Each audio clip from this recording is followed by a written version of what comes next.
Yesterday, I attended my first live event since COVID, and that felt really, really good.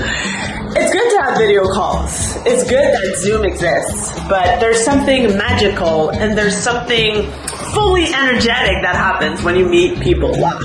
So in this video, I'll share with you two things. First thing, a few strategies to apply to make your networking experience incredible. And the second thing, a few lessons that I learned attending the At Me Tonight conference.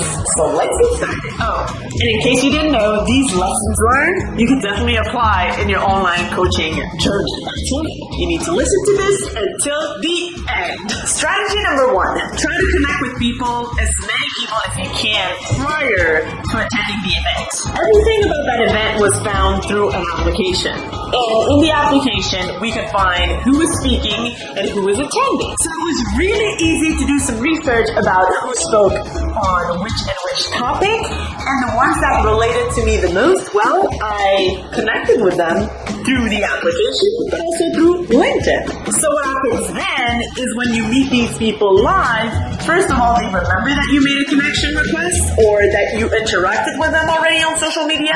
And second thing, they might even call you by your name, which makes the interaction even more personalized. It gives you an advantage over many other people who don't take the time to do this. And you can do that for the speakers, but also for people attending. Strategy number 2, ask many questions to whoever you meet over there instead of focusing about talking about yourself. So a lot of people are kind of like intimidated by live events because just the idea of being surrounded by a ton of strangers is putting a lot of pressure on their shoulders. Well, first of all, if you apply strategy number 1, some people are not strangers anymore. So maybe it will break the ice already and make it easier for you to connect with a few people. And second thing, well, if you focus on asking questions about the person first instead of focusing on yourself and putting pressure on your shoulders about like how you have to talk about your products, your services, or yourself, then you shift the energy. And the other person, actually, when they find that you're genuinely interested about what they are doing and you're asking questions about what's exciting in the world right now, what are they passionate about, and all that stuff, well, what happens is this unwritten rule that after a certain point, well, they realize, wow, this person is so interested and asks so many questions about me and about what I do and about what excites me and all that stuff. Well, I need to ask her or ask him or ask them again, like, what is interesting in their lives also. All that interaction will create a certain bond between the two of you, and that person will keep you on top of mind whenever they discuss with someone else that might fit the person you're looking for, or that person could definitely become someone who refers you people for your business. It's not because you are interacting with someone at a networking event that they are necessarily your dream client. In fact, it could be a great asset for you, for your business, and you can develop other things than a business relationship out of that conversation. You might be surprised about what you can get out of just having random conversations with people. What's also most important about when you have these conversations with these strangers, or not so strangers, depending, is to show up as your best self. Have a positive energy. Be open-minded. Ask a lot of questions to that person. And just stand in your power. And when you do all of that, you become someone who is magnetic. People come to you. They have a tendency to talk a little bit more to you because they feel at ease. And most important thing, they'll remember you. Strategy number 3, after you've connected with so many people, revisit your conversations. See the people where you connected a little bit more with. Did you get any business cards? Did you get any new connections on your LinkedIn? Did you get any more followers on Instagram or people that you look up to or wanted to continue the conversation with? And identify who you want to stay connected with and also who you would want to schedule a call with. See, it happens that when you have a conversation with someone, because you're talking about a topic that's very passionate to both of you, or because you feel that that person can help you or you can help that person, that you want to continue that conversation. that conversation after the event, and you schedule a Zoom call so you have the opportunity to deepen that conversation and see where it might lead. Now let's shift the gear into talking about the lessons learned at the Athletes Unite conference.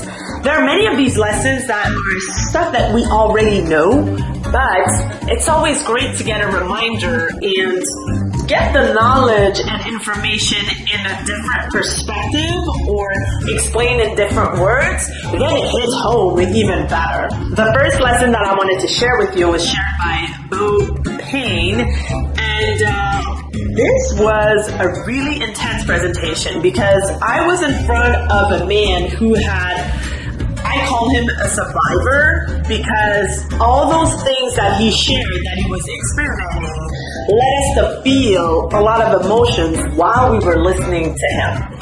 And the lesson that brought him to where he is today and that I felt like sharing with you too, it's from his mom always telling him, forget about the what ifs. Concentrate on the what is. Basically, what I got from that is that your past is your past. And your past is here to shape the person that you become. Depends what you do with your past, right?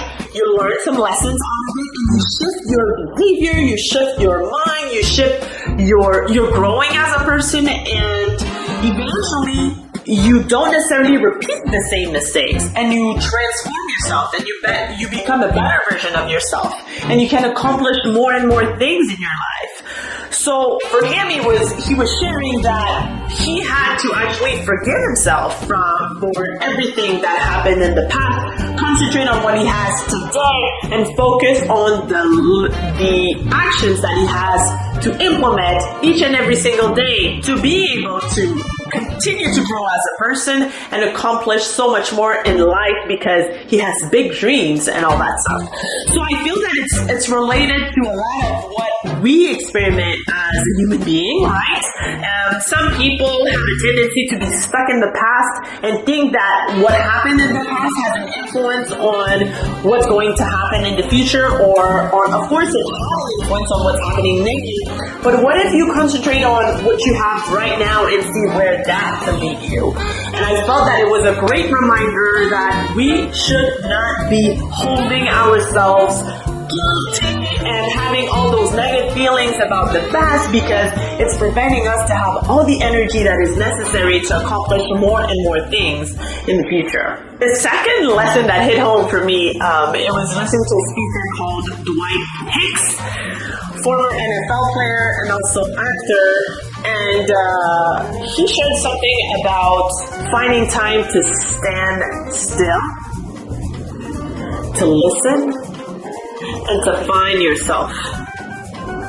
And that really hit home for me because there are so many distractions in our world right now. We want everything to always go very quickly. We always speed up. We really slow down. While slowing down, standing still, breathing, meditating, introspecting are the activities that allow us to truly go within and find all the answers within ourselves, instead of reaching out to everything that happens externally. So I felt that was a very deep and important reminder that sometimes we just need to stop so we can recognize really and discover who we truly are. Because in whatever things that you will have to accomplish either in life or in business, if you don't show up as yourself, or if you don't know enough about yourself, then how can you attract really what you truly desire? And lesson 3 got it from a presentation by Jonathan Orr.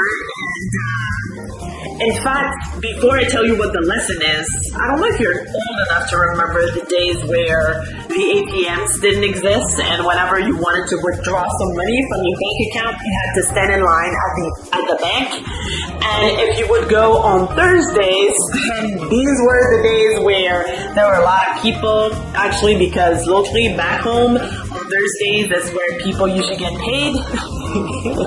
So could you imagine if they took away the ATMs today, how people would be impatient and how the world would be upside down? I just wanted to reminisce myself of that and just put you in context The fact is that everyone wants everything right here, right now, the quickest possible. You go to the groceries, there's not enough cashiers, and the store is about to close, and you're impatient because there are 5 people in front of you. If you're asking for something, then you want it to have it like yesterday and stuff like that.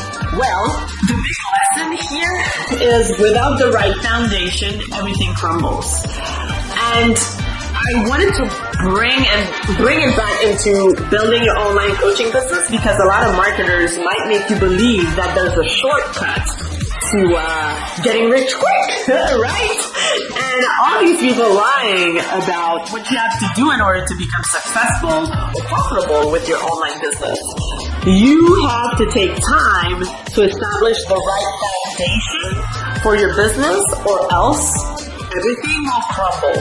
It might work for a few days, for a few months, for a few years, but if you don't take care of having the right foundation, everything could collapse like this in an instant and will force you to start from scratch. So take your time to do things the right way, because then you will only have to do it once instead of always correcting along the way. Now that you have the right strategies to make great contacts at networking events, plus you got a bonus, a few lessons learned to apply for your online coaching business, well, you need to have an offer that converts. So click here to watch the video on it.